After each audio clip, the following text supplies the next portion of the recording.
This patient had been to numerous specialists and there had been numerous therapies administered, but not really very much progress. This little boy was having aggression issues in addition to hyperactivity, in addition to autism spectrum. No one had ever looked at that. He ended up being a patient who had Crohn's. He was put with GI specialists in addition to us doing therapy with stem cell therapy and exosomes. And this child, after one infusion even, able to sleep through the night. He did not have any more outbursts at home or in school. That was like one of the biggest changes in his liver function tests, his GI inflammatory markers, all of those things came down. In today's episode, I get to interview Dr. Courtney Gillenwater, who is a U.S. Navy veteran, an international humanitarian, and also a pediatrician. She's able to share her personal story of why she is so inspired by regenerative medicine, not just for her and also for her mother and for people she really cares about, which are children and U.S. veterans. I hope you find inspiration in these stories and then have takeaways that will help you. And welcome to the show, Dr. Gillenwater. You've been working with me for 2 years, and I'm really happy that it's time for me to interview you and I can showcase your expertise. And I want to maybe give us a little bit of background. I know you were a Navy veteran and then you turned into a pediatrician and you does a lot of humanitarian efforts. So it's a very interesting background. How did you become a veteran, first of all? And then you chose not only medicine, but pediatrics. So maybe a quick overview. Yes, thank you so much for letting me come here, and I really appreciate the warm introduction. So my background is non-traditional, yes. I was really interested in being of service, and when I was in high school, I had a lot of coaches and a lot of teachers suggest that I apply for the United States Naval Academy because it was really hard to get into, and I didn't know what it was, truth be told, but I was like, oh, a challenge, okay. And so I went and I applied, and then I got in, and I absolutely loved the place, the people, the passion of everyone there. And I actually studied political science. So I worked a lot in public affairs initially early on, and I worked with the Honor Board and Ethics Committee. And that was kind of the route that I initially took. And that was my military introduction. I then subsequently went into civilian medicine, and what made you choose pediatrics? Pediatrics. I love children and I love interacting with patients in an engaging way. I've seen you with kids. You're extraordinarily patient and fun and comforting. So you definitely have a knack for it. They are resilient. Children are just something that all of us can look to for inspiration because they have this hope that is unbound by anything. They don't know any better. And until they, are taught otherwise, they are just something that I think everyone can learn from because of that innocence. And with children, it's just something I've worked and volunteered overseas and home stateside with vulnerable populations, refugee children. And I volunteered with organizations like Operation Smile. They do the pediatric surgeries for free it's something that is really rewarding. I would do it for free. In fact, I did do it for free. I know. When I first met you were gone doing something for free. I like running around the world trying to make a difference, I suppose. And I volunteered in humanitarian aid and disaster relief medicine for a while as well. I was fortunate enough to help in the Nepal earthquake, disaster relief, and then in the Syrian refugee crisis. I worked on the sea rescue teams as a volunteer pediatrician, and my background is a combination of the pediatrics for my formal training in medical school and residency, in addition to my background in trauma and emergency medicine, ICU, that kind of thing. And so I kind of do whatever needs to be done, and I can kind of jury rig things if I need to, if I'm in a place with limited resources. You're not fazed by any situation, which is, wonderful to have around. But you made a transition, right, to conventional pediatrics into regenerative medicine. How did that happen? So that was actually really interesting. So I was home from volunteering in the Ukraine refugee crisis, and I ended up in the hospital, and I was trying to, optimize health and get, back on, kind of like a normal traditional medical course because my parents were like, can you please just have a normal job? And I was like, okay. So when I was looking at new jobs, I was in the kitchen with a friend of mine, and they know that I'm very passionate about brain injuries. And there's a lot of veterans who have injuries, traumatic brain injuries, PTSD. And this friend asked me, well, what are your thoughts on brain-derived neurotrophic factor, BDNF, Courtney? And I had never heard that term before. So I literally was like, that's not a word. And I said it very like I didn't learn that in med school. So that wasn't a word. I had a photographic memory, which is a blessing and a curse. And I subsequently was then shown the book and then the podcast articles and all of the website descriptions of BDNF, which is indeed a word. And it was something that I just was not made aware of yet, because when I was in medical school, that wasn't something that we were taught about yet. And I think that's, that goes without saying. There's a lot of things that have been, coming out, but that was so interesting to me. And also kind of like, I don't like not knowing something that can be helpful. So I was like, oh, I need to go learn about this. And so that was what guided me to kind of seek a position with regenerative medicine. So I started learning. Well, that shows you the limit of the medical school education, that really a lot of the new things that are around, sometimes people who are lay people may know first. I mean, that's right. That's sad. It's an opportunity, right? Because I had no idea this word existed. I'm so glad they said something. And I was like, okay, you are right. I would like to go learn about that now. And then I got a job in a place that was giving peptides that helped specifically with improving BDNF, like neuron synapse connections, which is a way of making new connections in the brain to help with cognitive function. So that was how I got into it. I see. Yeah. And then you became very passionate about stem cell therapy. And how did you get to that place? So this is my favorite part of the story, because this is how I met you. And this is actually why I'm here today. So when I was in the hospital at the VA a couple of years ago, as you know, I used to snore like a 100-year-old man. I had no oxygen flow. I had a deviated septum, sleep apnea. I was not getting oxygen. So I went to get a surgery to heal my deviated septum, reconstruct it so that I could open up my airways and breathe. It was incredible. I cannot believe I waited too long for the surgery, to be honest. I wish I'd done it sooner, but I got the surgery, which went wonderful. I happened to have checked off a box at the VA hospital, while you're in there, since some of my military colleagues had constantly told me I snored like a 100-year-old man and no one could sleep anywhere within like a 5-mile radius of the room I was in because it was so loud and harmonious. I asked the team if there was anything else they could do, to open my airway. By all means, go ahead. They ended up, instead of just the deviated septum, they opened up my airway by reconstructing my posterior pharynx, my soft palate. They took my uvula out, which was a surprise, but they did a lot of opening and it was incredible, very successful on that part.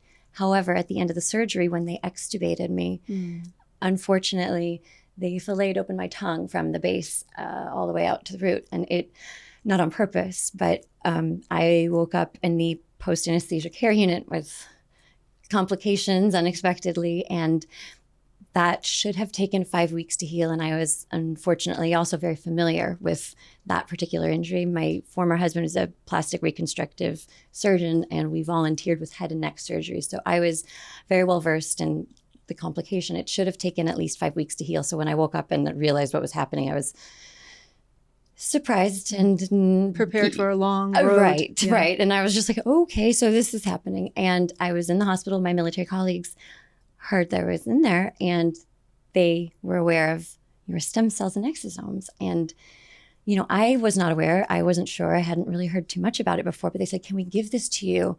We want you back, running around saving the world, Courtney. We can't have you in the hospital for 5 weeks. And I was like, well, I don't know what you guys are talking. Like, what is this? Again, I didn't learn about it in medical school, and they don't have very much about it yet, as they will in the future. But my colleagues said, can we give this to you to help you heal? And I admittedly, I was skeptical at first. So if anyone knows physicians out there who are, experienced MDs who were practicing, we may not know about these therapies yet. It doesn't mean we're against them, but if we haven't heard about it, we are taught in medical school, be critical, like make sure that there's studies showing the advances or whatever the things are, because for the patient's benefit, you want to make sure you're doing what's right. And so I admittedly was like a little concerned, but when your face is exploded, you're a little more flexible in what you're willing to try. So my parents are also PhD biochemists and immunologists, and they work in clinical laboratories. And so they did the back check on all of your cells, and everything looked phenomenal to them. So with that in mind, on postoperative day 3, I had 1 IV infusion of your stem cells and exosomes. It was incredible. I instead of 5 weeks, in 5 days, I was back in the gym, and in 7 days, I was swallowing solid food. And I mean, the swelling on my face was going up after the surgery within even... What did the surgeon think how long it would take for you to swallow solid food? Oh, it was going to take a couple of weeks. Like I was going to be on liquids for weeks. So I was just, and I know that because I have given that instruction to patients before when we do the cleft lip and palate surgeries. I see. When you do the reconstructions, you just have to be very, mindful. And so I was so happy, and I was just so incredibly impressed and surprised. And I was like, number one, what is this sorcery? Like, what did you guys give me? I didn't learn about this in med school. Like, I didn't know what to say. Right. And the swelling of the swelling, face. my face. And the face swelling, I did not look cute. I had swelling, I looked like Fiona from Shrek. Like there was just swelling everywhere and bruises.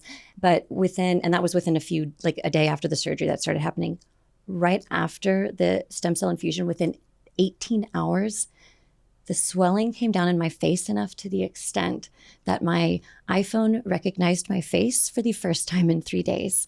And even more, maybe even more indicative of what a drastic change it was, there was a nurse named Nina who had been coming in because of the complications daily, taking pictures of, she took the face bandages off, took a picture of my face, put them back on again.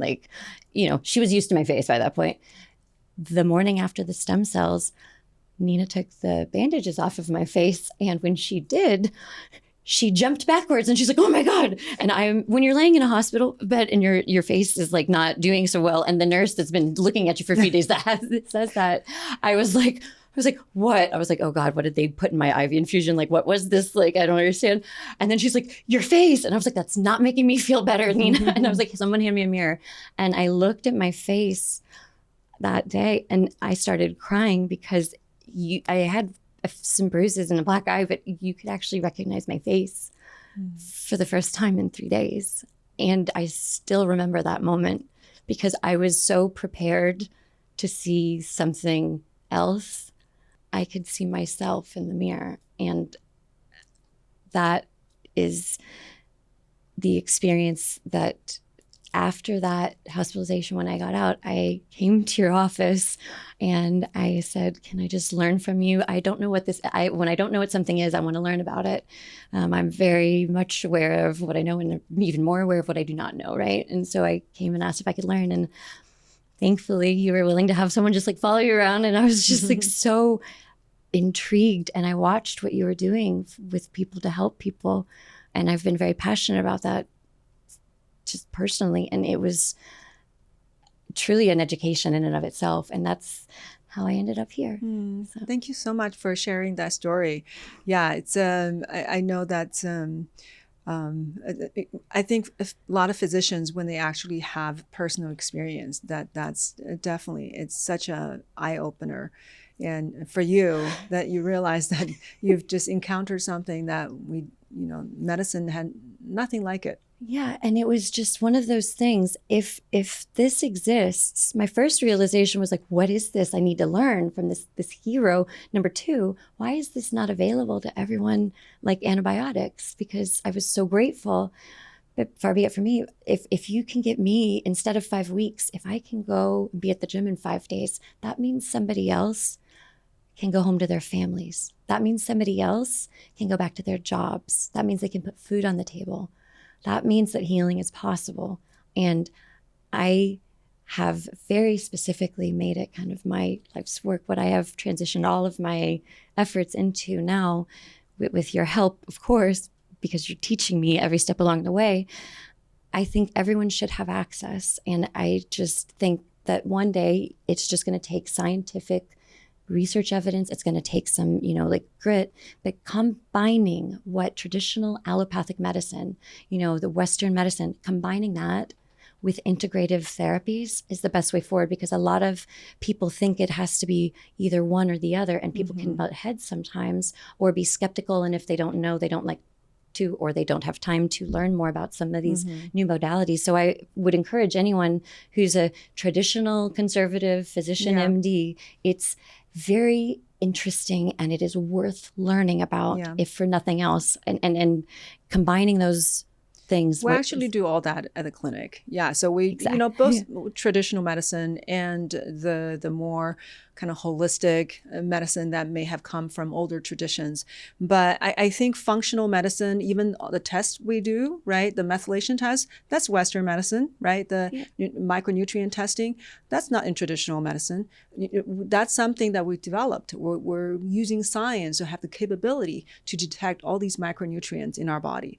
And then to look at DNA, right? Our genetics. I mean, there's so much. We're doing microbiome. We didn't have the tools. So we're utilizing these tools, which come from Western medicine. But then we're using the philosophy of looking at the body as a very complex whole to really wrap around our treatment. And the beauty of stem cell therapy is that it's embraced by everybody. So anybody, if you are a Western medicine doctor, stem cells is cutting edge. You can have doubts of what kind of evidence is out there, how it works, but you can't deny that this is a powerful, powerful form that we can tap into, and something that we can't yet.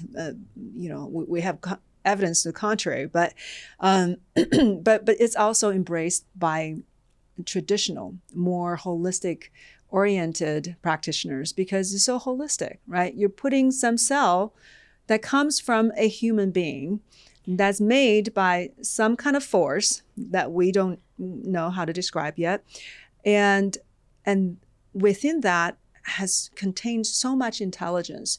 And then we're borrowing that intelligence, we're putting it into a human so that this intelligence can start manifesting and sending signals.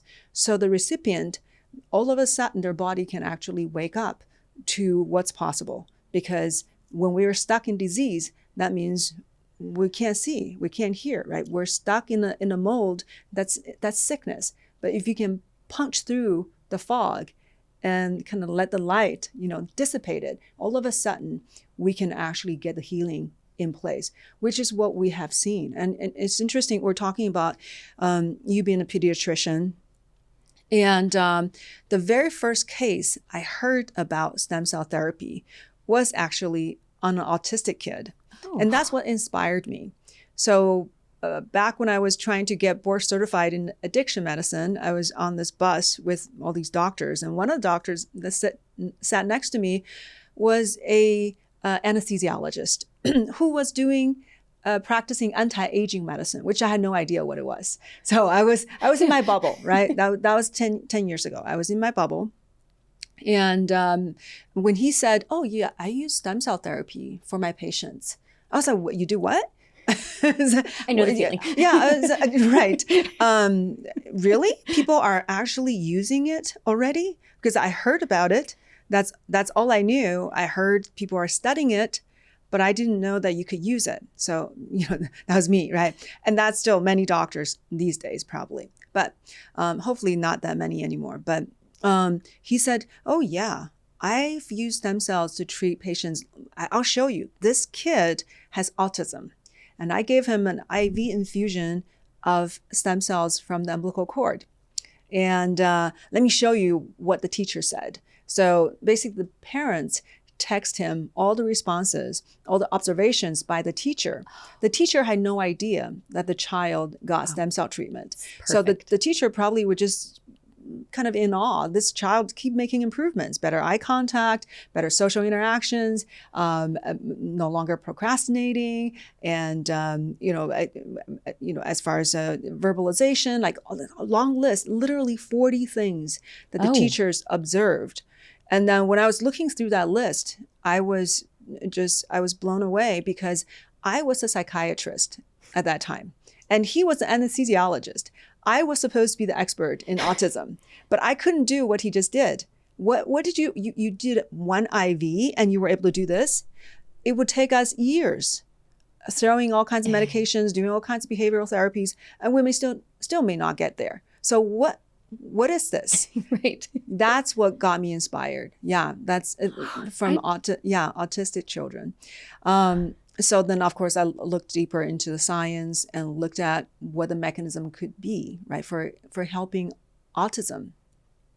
Autism, there's immune dysregulation. There's a lot of possibility, low blood flow, low oxygenation in the brain, and gut issues. So all these different areas stem cells are perfect for, and which is actually one of the main things we do in the clinic is to help kids with autism. And of course, you have taken up the majority of the tasks because of your expertise in helping children.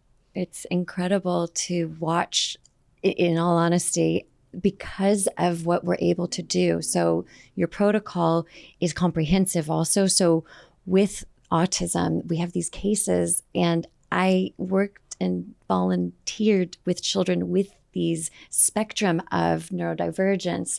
And there's a whole array of issues that can come about and stem from developmental differences that some children have, and the parents and the families all have to cope with these things, right?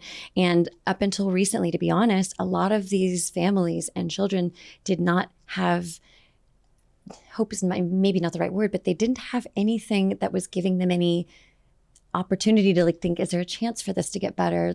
Because as you said, traditionally, it's not a type of condition that can advance quickly or just overnight fix itself. And every patient is, comes in with different underlying conditions and different contributing factors. But with the stem cell therapy protocol, one of the most inspiring things I've watched you do here is because I have seen children not advance or be able to improve quickly developmentally, and that has impact on their lives down the line specifically. And I have watched you change lives of these children. They're able to go and interact with their peers, interact with their family members. They're able to engage in meaningful conversations, and they're able to interact with the environment around them. Children who otherwise maybe for various reasons were maybe not as verbal for various, underlying causes, are able to speak and learn language communication. And there's varying degrees of that, but that ability of integrating these little children into, society as a whole, you're giving these children an opportunity for a life that is engaging and involved and impactful. Mm-hmm. And I just think that that's something, it's so important to make sure that we take care of the next generation. And this is how you're doing it here. Well, I want to ask you, so let's say a little kid is brought in by parents and want to see if they can help, stem cells therapy can help. What is your process? How do you approach them? Okay. So if a child comes in, for every child that comes in, we first and foremost, you listen to the parents and you ask where they're coming from, and you get an assessment of baseline. So we do a comprehensive approach here, as you taught me. And I kind of brought in a couple little pieces of the developmental. We get the birth history from the parents, the developmental history of the child, and if there was any advancements or at what point was there any change or a delay or some sort of regression, because sometimes that happens in assessing where the patients are coming in at. We get a good baseline of the history and what's been done so far. And have they been diagnosed or assessed to be, autism spectrum, et cetera? Or are they just verbal delay? And I also always, because of my other background with traditional medicine, have they had their hearing checked? Have they had, their vision and hearing at birth? Was it normal then? And then did that ever change? These are simple things that if no one's asking, if they're just looking at the problem behavior child, if you don't check a child's hearing and they have hearing disabilities because there's something that's easily fixable, it's not that they're delayed, it's that there's something else that can be done, and then you can catch them up afterwards, right? Mm-hmm. So we do an assessment of the history.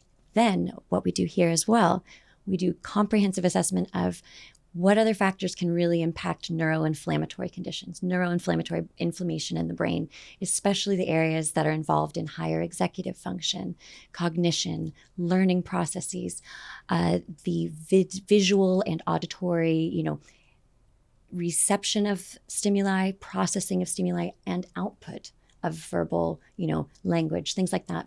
There are areas of the brain specifically that deal with these areas. And so you kind of want to find out what's been done. And they've done studies recently. Duke has a massive study that has shown the gut issues that certain individuals have, if there is GI inflammation, because the gut is, if you think about it, kind of like the second immune system.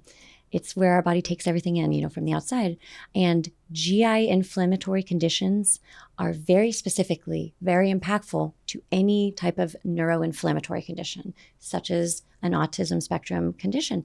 And for these children, sometimes just targeting GI gut inflammation alone can, in and of itself, improve the conditions in their body so that their neuroinflammatory condition can improve. And so what we also do at the clinic, in addition to the history, I always ask, have we checked for micronutrient deficiencies? Because that can be addressed. Have we looked for food sensitivities so that that can be addressed?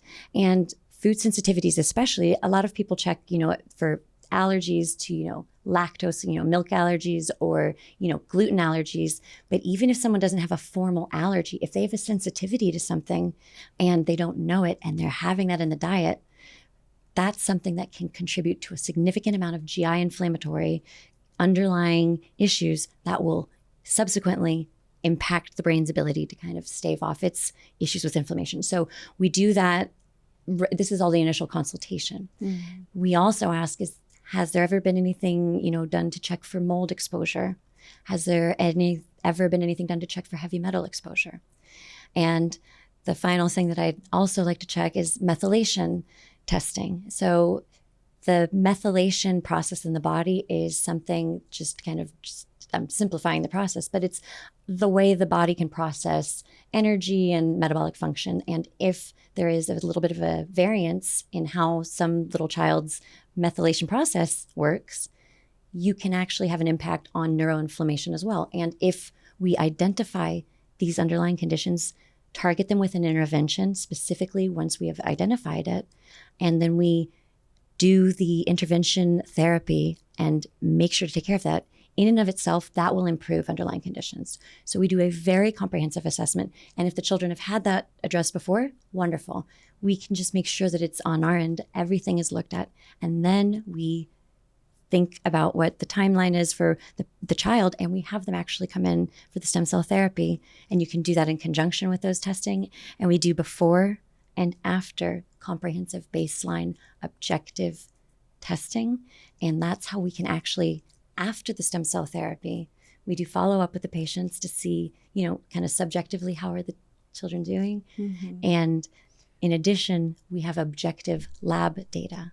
And comparing that is one of the most informative ways. What kind of lab changes have you seen? Oh, incredible. We had one child come in. This patient had been to numerous specialists in developmental issues internationally.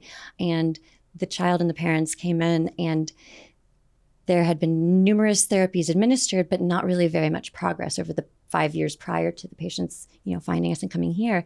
And this little boy was having aggression issues in addition to hyperactivity, in addition to autism spectrum.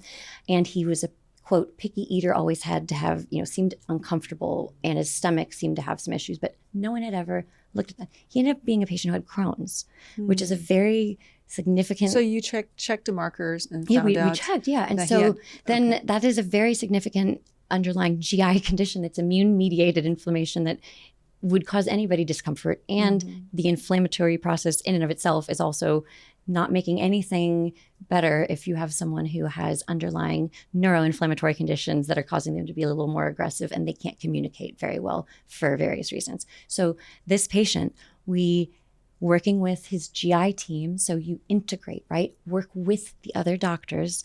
He was put with GI specialists, and we had therapy from the GI specialist targeting the Crohn's, in addition to us doing therapy with stem cell therapy and exosomes as per your protocol. And this child, after one infusion even, he was able to sleep through the night. He did not have any more outbursts at home or in school. So he was actually able to go back to classes which he had, previous to this, not been allowed to go into because he was such a disruption. And it was something that the parents they had this child who they loved, but they didn't really, know what else to do. And we were able to have, after one infusion, the changes in the behavioral issues that have been detrimental alone just after one infusion. And then that was like one of the biggest changes in terms of labs. And his liver function tests, his GI inflammatory markers, all of those things came down for the before, just as one example. Yeah, that's wonderful. Yeah, so you have seen a lot of autistic kids, and what are some? I know you do. Yeah, what are some a few other patients that comes to mind that you can share? Sure.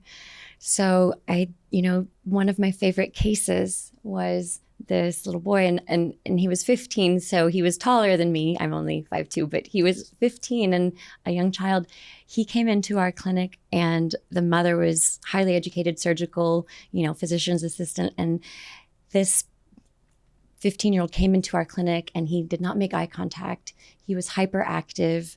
He had echolalia, which is, his communication style was he would just repeat words and not in a communicative way that was like, relaying information. It was just kind of making noise. And it, this mother came in, and she was so hopeful, and she had seen your videos, and it gave her hope. And so they came in, and this was kind of like the family's, like they put all of their savings and everything towards this. And after one infusion, this child who, was not really interacting with the world around him, he was not picking up on social cues. Like if everyone on the playground would look and point at, a plane flying across the sky or something, he wouldn't pay attention. He'd be in his own little world. So he was not very engaged, which on top of everything else was just the parents, when you're seeing your child who you love dearly in a position where they're not necessarily able to interact with the world around them, that can be really hard on the family as well. And so we're actually honestly giving therapy to the whole family when we do these therapies sessions. And it's one of the favorite moments in my time in your clinic was this family came back. And after the first infusion, the mom said, he's making eye contact. And we didn't tell the people at school that he got the infusion, but when he had his IEP individual the education plan, kind of like the review, he was advancing unexpectedly given his baseline. And then the counselor at school was just kind of like surprised. They're like, what did something happen or change? And then they just kind of like, they smiled. He was put in classes where he could then be more able to learn. He was put with one-on-one, like a tutor who could stay with him in class and kind of help him. And he started engaging when children were speaking to him, he would start responding. So instead of only having the YouTube video that he was engaging with, he was actually noticing when other children or other teachers or other peers were saying something to him, he would actually pick up his face. He wasn't always responding all the time entirely, but the fact that he was noticing the world around him and trying to engage, that was after one infusion. Sometimes with some of these children, if there is a history, a longstanding chronic inflammatory process or pre-existing underlying conditions, some of our patients, everyone has different contributing factors. Some people have an immediate response after one infusion. And in some cases, it varies case to case. Sometimes in certain patients with a higher, baseline amount of inflammation needing to be targeted, some of these patients will have a more accurate reflection of what their potential response to stem cell therapy may be after what we call stacking a series, of like 2 or 3 infusions spaced 1 or 2 months apart. And what I mean by that is, just to kind of clarify, I'm not saying somebody has to do stem cells for the rest of their life or anything like that. That's for anti-aging and health optimization later. That's one thing. But with underlying medical conditions and specifically neurodevelopmental conditions, stacking consists of giving this series of infusions, because when we give stem cell therapy, the stem cells are going to be in the body for 60 to 90 days, but the first 30 days is when they're the most biologically active and the most biologically available in the system. And so for that reason, we do our follow-up after we do the stem cell infusion. We do your protocol for the day of therapy, which is, very comprehensive. I'm sure we'll go over that in a moment, but we do the protocol on the day of therapy, and then we actually send all of our patients home with your protocol for the post-stem cell infusion protocol to do the first month after those infusions, because those first 30 days, it's so critical and so impactful to optimize the results for every single one of our patients. We do that. And we do follow up with the patients 2-3 days after the infusion and then 2-3 weeks after to see how people are doing. Because in the event, if there's improvements in a patient's, eye contact, communication, they're getting improvement across the board, but maybe there's subtle improvements in parents or the patient were hoping for a bit more, for example, in those cases, at that 2-3 week mark, we're at that 30-day window. And what we can do is we have an opportunity. We can piggyback a second infusion. For those first 30 days, the cells are at that level, that highest level in the system, when dosed appropriately, of course. And if before those cells come down, they're still going to be in the body for the remainder of that 60 to 90-day period.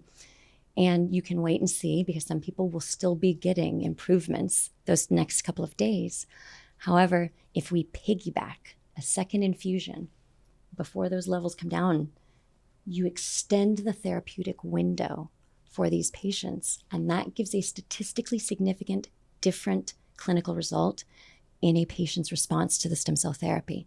And it is a higher amount of the clinical response. It is a more like the turnaround time of the clinical response time is different as well. And it's something that we can do in cases if needed. Not everyone needs it, but this child, was having these improvements, but we were hoping for just a little bit more. So we did a second infusion.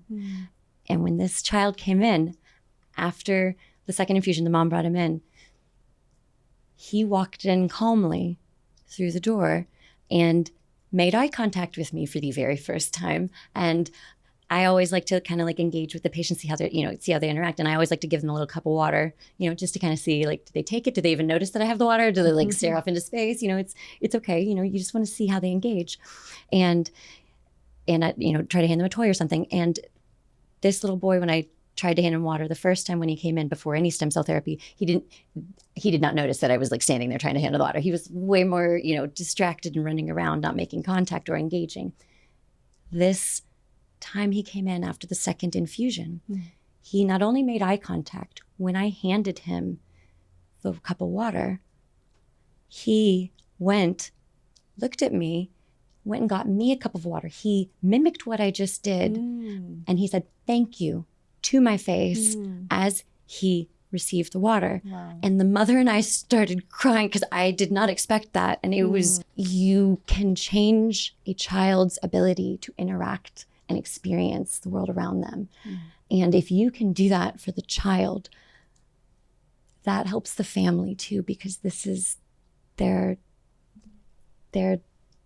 little person that they've poured into. And again, everyone has a different response to therapy, but that moment, that was one of the first patients that I worked with you on. And to this day, I always think of the mother's face. And like, I know that I was trying to, I was so shocked, but like, I remember the mother and I had a moment because it was so impactful. And I knew that child's future was going to be different because of what you've done. And it's, that's one story as an example. I see how much you love and care about these patients and how excited you are for them. I mean, it's incredible what you can give these kids a chance to have a life that is, they're going to be alive. Yes. Like regardless of, no matter what any child or parent does, of course, when you have proactive parents who care about them, they're going to get, I always tell parents this as well, because you have to acknowledge the parents' role in this. They're going to be in a better place when these parents are being proactive, trying to find a solution for their kids. And I always tell the parents, no matter what you do, I just want you to hear someone tell you, because you're being proactive, you're going to get your child from wherever they are right now to a place that's better for them in the future. And however that happens, I'm here to support you. Here's what we are able to do here if you want. And it's just one option. I want to give them a sense of agency if possible. My role, if I do my job right, at least in the consultations, is to give them information about what is out there, because I know, and I've been the pediatrician in the clinic, regular, traditional medicine room, having challenges trying to help. And I know that there's people out there that just aren't as aware yet of what kind of therapeutic interventions we can give these kids, and it will get there, I'm sure. Yeah. But now that I'm in this position, I get to tell these parents, I know that you can't control the circumstances that you or your loved ones are dealing with, and I'm acknowledging you're having to navigate something, and I'm sorry. And in circumstances when we can't control, something that can be helpful is having a sense of agency, understanding what your options are when you are in a situation that you cannot control. If I can at least give them information on what therapeutic options do exist now, because stem cell therapy, safe, scientifically backed stem cell therapy and protocols do exist that are available for their child if they so choose. Yeah. If I can give them that, they can choose and decide what to do in the face of the circumstances they can't control. And that's, at the end of the day, yeah. Well, of course, no therapies works for everybody, for everything. So Right. that's the nature of medicine. But when a parent comes to you, like, what would you say the percentage of kids that actually respond to stem cell therapy? What is your experience? So that range, that's an excellent question. And it ranges. So all of the children and the families, everyone has a degree of a response. And I'm always very honest and open about that too, because you have to be very transparent, right? Some kids have an immediate response, like literally within days. And it's incredible. Those are some of my favorite phone calls or in video calls sometimes too. I get videos and photos sent to me constantly, and it is amazing. If you think about it, these kids are watching life like it's a black and white TV, maybe sometimes this is my analogy. And then all of a sudden everything's in color and there's music. And so these kids are just taking in the world and absorbing everything like sponges. And that's some children. And then other children, sometimes they have a little bit of an improvement and there's, an opportunity, but the timeline, maybe it's weeks or months before they have a little bit more of an integration or more verbalization. And there's different, children's personalities. You have to take into account a couple of things, right? So that's timeline differences from, hours to days responding versus weeks to months. That's one kind of example. And every once in a while, if there's a child, for example, that has other underlying conditions and or extenuating circumstances, for various, like socioeconomic reasons, for example, there are things that do need to be taken into account. However, with the follow-up, with assessment, what we do with each one of our patients, if it's been, 1 or 2 months and we are wanting more improvements, there is something to be said.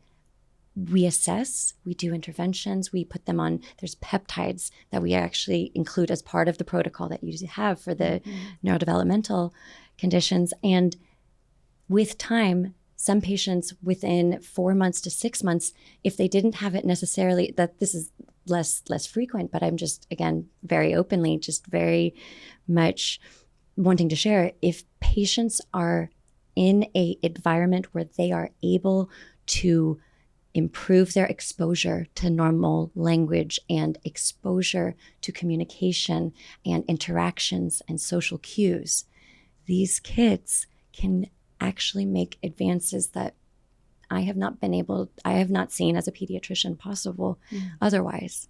And so, and on top of that, of course, and this is, again, goes without saying, sometimes there have been cases where the parents will, they'll want, the rapid immediate change. And I hear them and I understand that entirely. And if that doesn't happen immediately, I know that can be a frustration. So I completely understand that. And it's just something where I just always encourage people, just keep doing what you're doing, keep caring about your child, assess, do whatever interventions are necessary. Sometimes people will go and they'll do a heavy metal chelation if they find out that their child was exposed to like lead, for example, and then they'll come back afterwards. So there's things that, sometimes life happens and that's okay too. And at the end of the day, more often than not, to be honest, the reason why we have so many patients coming here with children is because of the referrals. There was a lot of patients on blogs. I didn't know this. I'm sorry. There was a lot of patients. There were a lot of patient parents apparently talking about us on the blogs, and I didn't know this, but we've done some really wonderful things. But I was getting referrals, and I think that speaks more than anything, because when people trust you with their children, it is a great responsibility to have that opportunity, and you have to take it seriously. And that is why we very specifically are very comprehensive, and we do everything we can, combining traditional medicine with the integrative therapies in your protocol. And the timelines are different sometimes, yes. But we've had patients go elsewhere and then come back. And then we've had patients get referrals and come in and then send further other children. And the stories speak for themselves. The children actually now speak for themselves, actually. Previously unable to speak, now can speak. Yes. Yeah. And I know we of course, we don't, what you do at Chara Health is not just seeing autistic children. You see children with all forms of conditions, and also many, many adults. So what are some other cases that you can share? So it's such a I think there place. was one child with that was on the liver transplant list, Oh right? my gosh, yes. So there was a 18-year-old, and this patient, he had an immune-mediated condition that put him on a liver transplant list. A PSC, basically a condition with inflammation in the ducts connecting the gallbladder and the liver. And basically it results in a lot of pressure happening, and the liver just gets kind of, in a really bad way, very inflamed and gorged. And this poor child had issues where he had to be removed from school because of medical complications directly related to this condition. He was vomiting up blood in the middle of classes, like spontaneously. Like it was a really scary, very intense, very complex condition. And he was handling it in stride, and he was able to kind of get, things to a point where they were stabilized, but they did have to put him at that young age on a transplant list, which that in and of itself is something I would never want any child or person to have to deal with. But like when you're that young, it really does impact you. And he came into us, and the family was hopeful. They'd seen one of your podcasts, and they kind of, like very many families, they said, okay, well, let's try at least this one, because there's so much, mistrust and like confusion out there, that, and rightfully so, and skepticism, like I meant, we talked about in the beginning, because it's not fully integrated into the education and medicine yet, and there's not as many clinical research studies that have been published as much. They'll get there now. We're doing them at the clinic, as I'm sure you've talked about as well. But this family trusted you and your clinic, and that is how they found their way to us. And when they came in, we did the assessment, did all the, baseline. I have like the cell phone number of like the liver specialist. He and I like get along great. But we work with these other practitioners from the traditional medical world, because we can speak with them. And when you combine what you're doing for a patient with something that's extraordinarily capable of changing their potential outcome. This child came and had an IV infusion. Now with him, as I mentioned, he had a higher baseline amount of inflammation because he had this, the PSC was a very extensive disease process. And he came in, so we did the stacking series of 3 IV stem cell infusions on him, spacing them 1 month apart to get that, increase of the therapeutic window that's sometimes needed. He had such a change in not only his objective lab markers, like data that is objective and verifiable, like you can't, no one can change the numbers in a laboratory. What kind of markers? Like looking at the markers for his liver function test, his gallbladder function test, his inflammatory markers, systemic inflammatory markers. These are the things that science speaks for itself. I was raised by 2 scientists, and I am a scientist myself, and I'm a dreamer, yes, and I'm hopeful and I'm open-minded.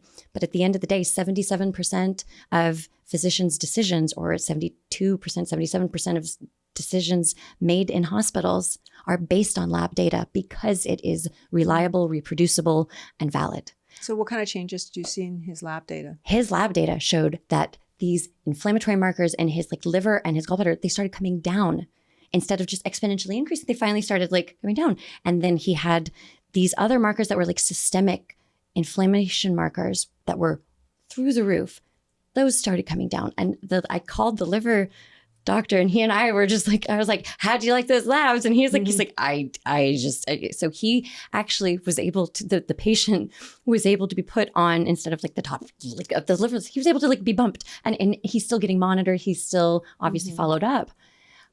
But to have that change and that happen, and to get to have that interaction with that other physician as well, was just. Have you ever seen anything like that? No. As far as reversal? No, and it's one of those things. It's just, again, you have to just follow the data, follow the patient, and then again, we're still following with the patient and the families. We're comprehensive at this clinic. Like, we don't just see someone and like never talk to them again. Like, we actually care. So it's something that's important, and it's vitally important, because that is also how other physicians and other people who have medical conditions that could benefit from access to this therapy.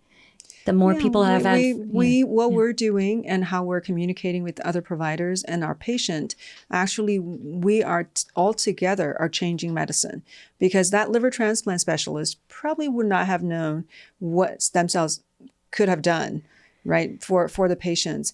And then he may in turn now look into the science, and maybe he can talk with his colleagues. So that's why we are creating this wave of change. The new medicine is going to be here. It doesn't, whether or not the establishment likes it, whether or not the pharmaceutical driven approaches likes it, because it's cases like this, right? This is just going to spread, because people realize, oh, now I have hope.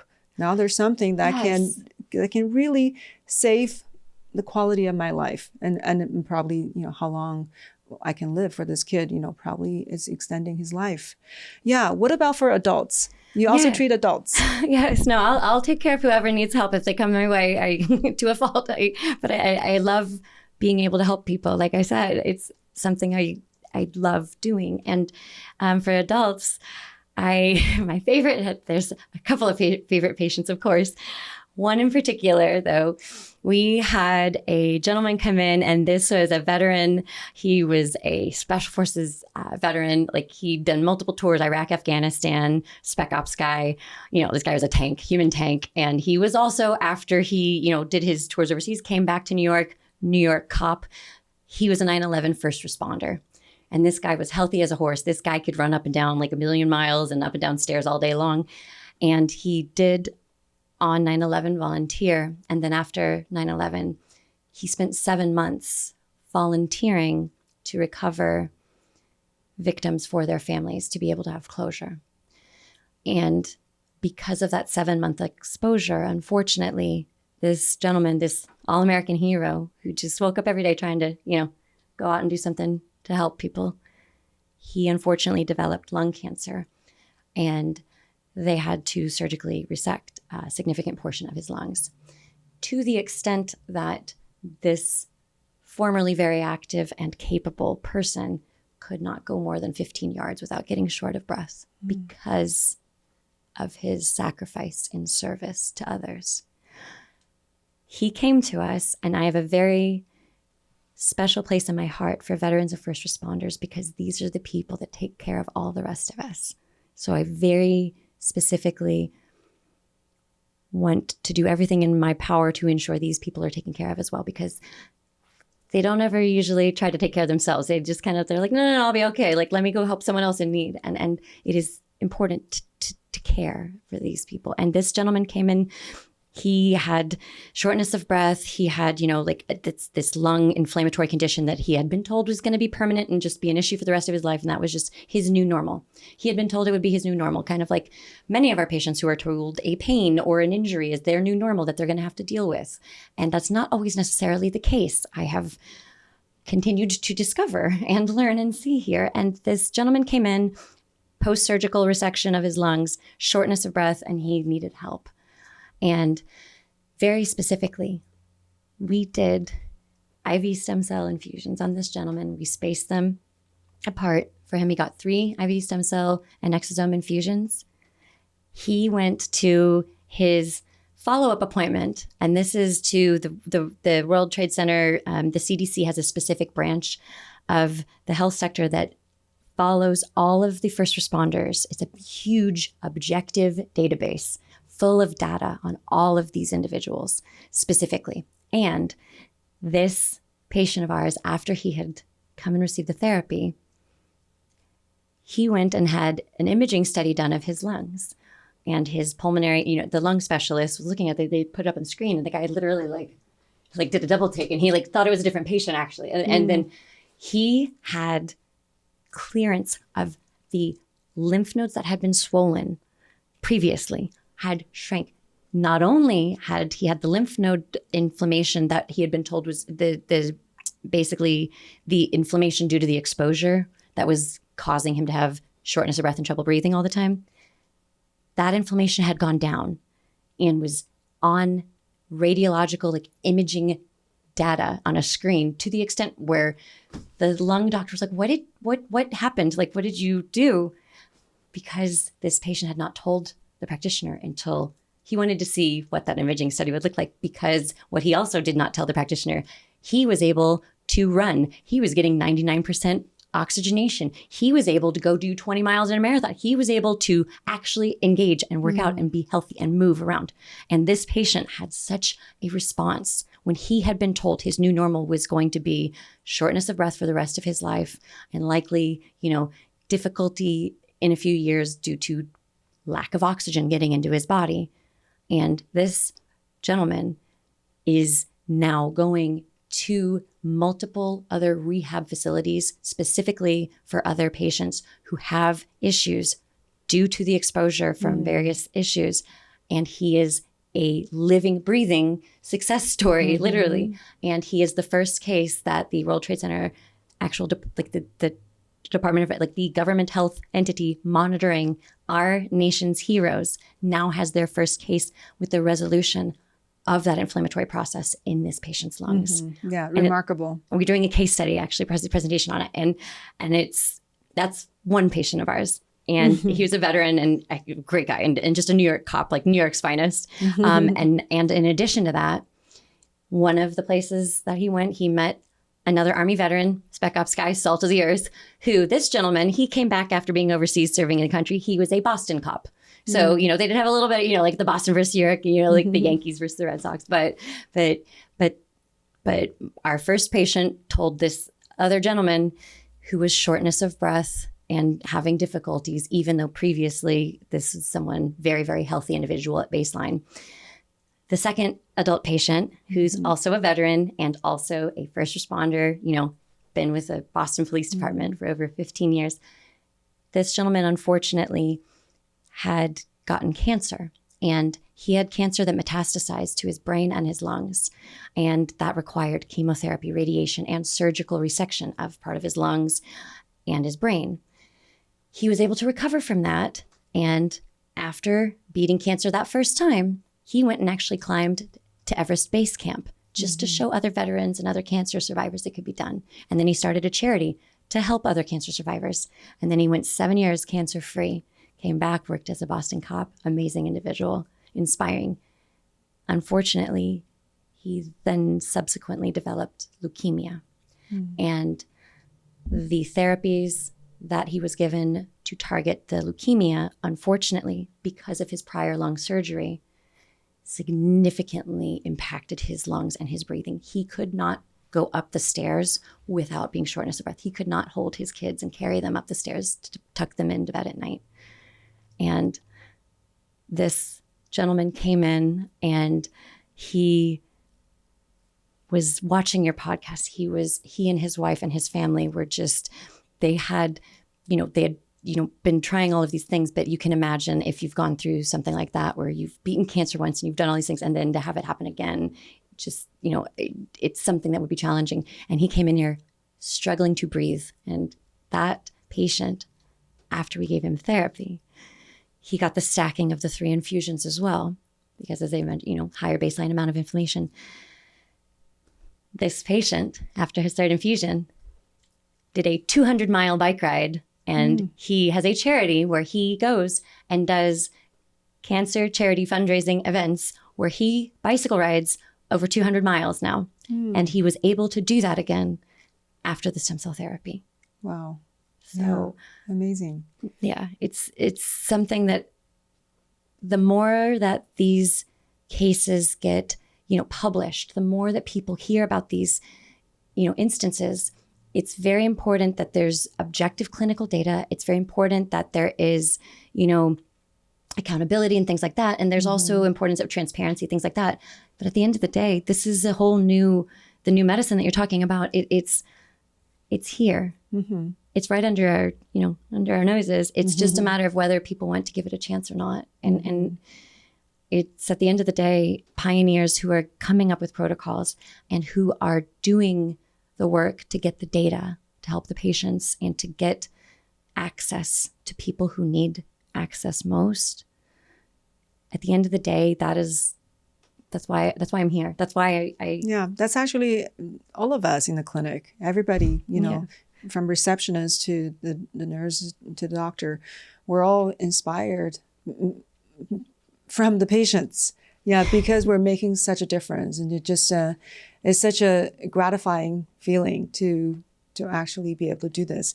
Very fortunate that we're in this position to be able to do this. No, yeah. I get goosebumps. It's, you just think of these people, and I have seen people, because of my background, I have seen people in deep, dark holes in challenging places. And I've experienced myself as well, like when you have no hope, where you're struggling to find, what can I do to deal with this situation that you can't control.